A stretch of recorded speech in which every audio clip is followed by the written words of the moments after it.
বিকিনিতে উত্তাপ ছড়ালেন নুসরাত ফারিয়া। মাসখানেক আগে কানাডা গেছেন নুসরাত ফারিয়া। সেখান থেকেই নিয়মিত ছবি পোস্ট করছেন সামাজিক যোগাযোগ মাধ্যমে। শনিবার সকালে কালো বিকিনিতে 3টি ছবি পোস্ট করেছেন ফারিয়া। ছবিতে তাকে দেখা যাচ্ছে খোশ মেজাজে সমুদ্রের পানিতে ভিজতে।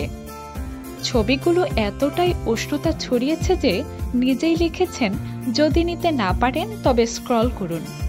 থাইল্যান্ডে যাওয়ার পথে এবছরের মে মাসে গ্রেফতার হয় মডেল ও চিত্রনায়িকা নুসরাত ফারিয়া। পরে ফারিয়ার পক্ষে সোশ্যাল মিডিয়ায় হাসনাত আব্দুল্লাহ পোস্ট করলে তার একদিন পরে এই তারকা কারামুক্ত হন।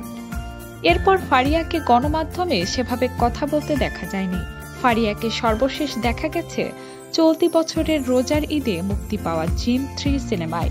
কাজী উপমা মিম, বিনোদন ডেস্ক, দি নিউজ পোর্টাল।